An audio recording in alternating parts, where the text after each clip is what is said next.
UP में कल होगा 5वें चरण का मतदान। आज मतदान केंद्रों पर रवाना होंगी पोलिंग पार्टियां। 12 जिलों की 61 सीटों पर होनी है वोटिंग। यूपी में आज रैलियों का मेगा शनिवार। छठे और 7वें चरण के प्रचार में सभी राजनीतिक पार्टियों ने अपनी पूरी ताकत झोंकी। बीजेपी अध्यक्ष जेपी नड्डा आज करेंगे धुआंधार प्रचार। कुशीनगर, संत कबीरनगर में करेंगे चुनावी सभाएं।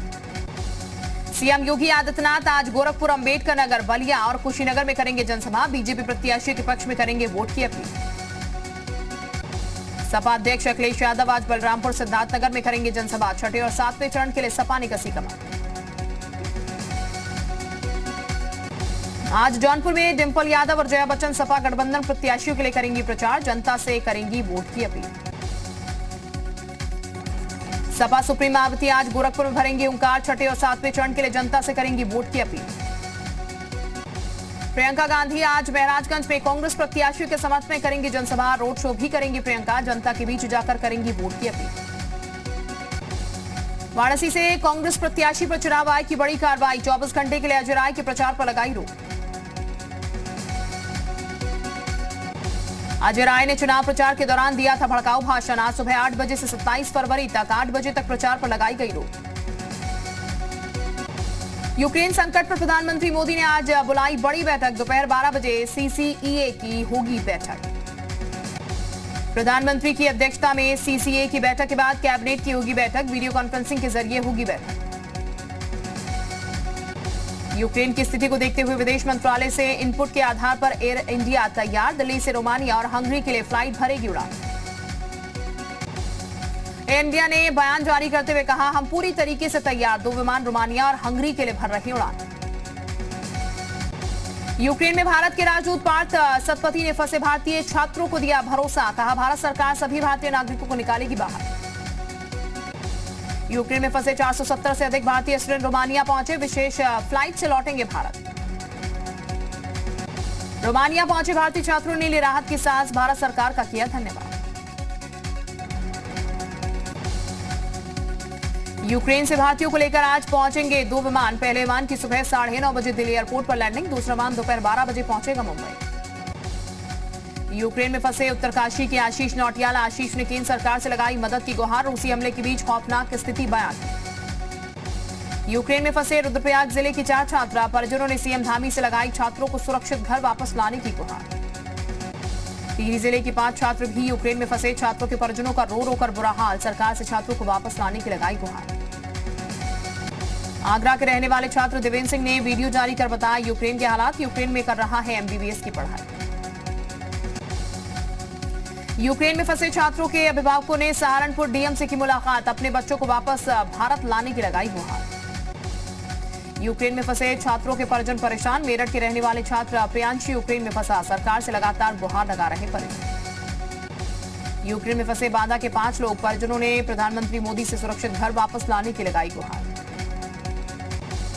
यूक्रेन में फंसे भारतीयों की सलामती के लिए आगरा में हवन। अटल सेवा समिति ने किया हवन पूजन। अमरोहा का छात्र फैज आलम यूक्रेन में फंसा। परिजनों ने प्रधानमंत्री मोदी से लगाई फैज को सकुशल भारत वापस लाने की गुहार।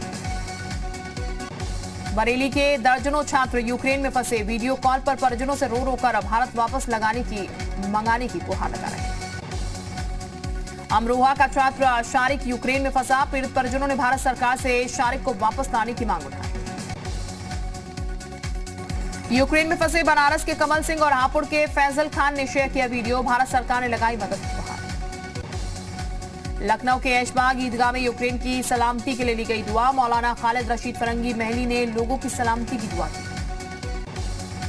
यूक्रेन की राजधानी कीव के बेहद करीब पहुंची रूसी सेना। कीव के बाहरी इलाकों पर रूस ने किया हमला।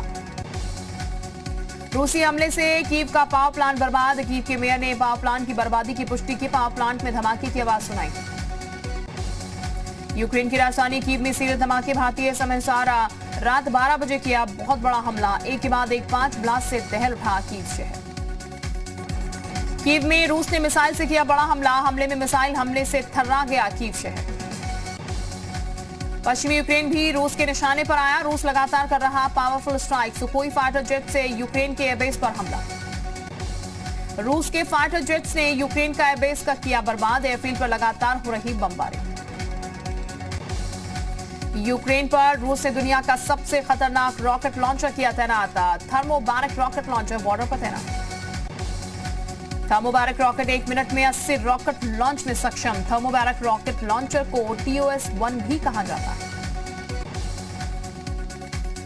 कीव में रूस की तरफ से हो रही भारी बमबाजी के बीच लोगों का वहां से निकलने का सिलसिला जारी। क्षतिग्रस्त हुए पुल को पार करते दिखे लोग।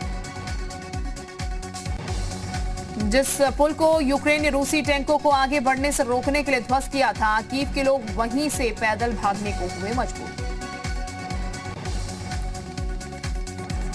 यूएनएससी में रूस के खिलाफ निंदा प्रस्ताव गिरा। पक्ष में पड़े 11 वोट, विरोध में 1 वोट। रूस ने किया वीटो पावर का इस्तेमाल। रूस के खिलाफ निंदा प्रस्ताव के दौरान वोटिंग में भारत और चीन ने नहीं लिया हिस्सा। भारत, चीन और यूएई वोटिंग के दौरान नहीं रहे मौजूद। यूएनएससी में यूक्रेन ने कहा, हम रूस से समझौते के लिए अब भी तैयार। यूएनएससी के महासचिव ने कहा, यूएनएससी केवल मीटिंग करने की जगह नहीं, हम शांति के लिए काम कर रहे हैं। सिर्फ एक देश नहीं, यूएन पर हमला। यूएनएससी में भारत ने कहा, बातचीत के जरिए मामला सुलझाना चाहिए। यूक्रेन में भारी संख्या में छात्र मौजूद हैं, जान लेने से समाधान नहीं होगा। अमेरिका ने यूएनएससी में रूस के खिलाफ रखा था प्रस्ताव। कहा, रूस ने बिना उकसावे के यूक्रेन पर हमला किया, हमने दिल तोड़ने वाली तस्वीर देखी। अमेरिका ने कहा, रूस बिना किसी शर्त के यूक्रेन से सेना वापस ले। पुतिन और उसके मंत्रियों पर बैन लगाया जाए। अमेरिका के पास 50 देशों का समर्थन। भारत ने कहा, हम हर किसी भी तरह से हिंसा के खिलाफ तनाव को कम करने के लिए तुरंत पहल की जरूरत। यूएनएससी में अमेरिका ने कहा, रूस ने अंतर्राष्ट्रीय नियमों का किया उल्लंघन, यूक्रेन के साथ रूस युद्ध रोके। यूक्रेन ने जारी युद्ध पर भारत से स्पष्ट किया रुख। यूएन में बोला भारत, इंसानी जान की कीमत पर किसी समस्या का नहीं हो सकता समाधान। शांति के लिए होना चाहिए हर संभव प्रयास। सीएम योगी ने सुल्तानपुर से सपा पर साधा निशाना। कहा, राम भक्तों पर गोलियां चलाने वाले अब गदा लेकर घूम रहे हैं, पहले जेब में अवैध तमंचा लेकर घूमते थे। सीएम योगी ने बिना नाम लिए सपा पर साधा निशाना। कहा, चुनाव में बुरी तरह परास्त होंगे तो अगली बार राम भक्तों के साथ कार सेवा करते हुए भी दिखेंगे। सीएम योगी ने कहा, 2017 से पहले बिजली की भी धर्म और जाति होती थी। ईद और मुहर्रम पर बिजली आती थी, होली दिवाली पर बिजली कट जाती थी। सुल्तानपुर में सीएम योगी की जनसभा स्थल के पास खड़े दिखे 5 बुलडोजर। सीएम योगी ने कहा, चुनाव के बाद 5 विधानसभा क्षेत्र में भेज दूंगा एक बुलडोजर। प्रयागराज में सीएम योगी ने बीजेपी की प्रचंड जीत का दावा किया। कहा, बीजेपी को मिल रहा जनता का आशीर्वाद, इस बार फिर 300 से ज्यादा सीटें जीतकर सरकार बना रही बीजेपी। सीएम योगी ने कहा, सनातन धर्म के पताका को ऊंचा रखने के लिए जरूरी है बीजेपी की सरकार। बीजेपी सरकार में होता है आस्था का सम्मान। सीएम योगी ने एसपी बीएसपी पर बोला हमला। कहा, पिछली सरकारों में महोत्सव के नाम पर क्या क्या होता था ये किसी को बताने की जरूरत नहीं। प्रयागराज में सीएम योगी ने कहा, हमारी सरकार गरीबों को मुफ्त राशन दे रही है। विपक्षी बताएं उनकी सरकार में पैसा कहां जाता था। चित्रकूट में विपक्ष पर जमकर बरसे सीएम योगी। कहा, विपक्ष के नेताओं ने विदेश भागने के लिए बुक करा दिए टिकट। चित्रकूट में सीएम योगी ने कहा, समाजवादी पार्टी तो डकैतों का समर्थन करती है, हमने डकैतों को उनकी सही जगह पर पहुंचाया। सीएम योगी ने कहा, बुंदेलखंड में अब घर घर पीने का पानी पहुंच रहा है। पानी के लिए तड़पाने वालों को इस बार पानी पिलाएगी जनता। अखिलेश यादव ने अयोध्या में हनुमानगढ़ी में की पूजा अर्चना। प्रभु राम से की जीत की कामना। केंद्रीय मंत्री अनुराग ठाकुर ने आलापुर में की जनसभा। बीजेपी प्रत्याशी त्रिवेणी राम के समर्थन में मांगे वोट। डबल इंजन सरकार की गिनाई उपलब्धियां।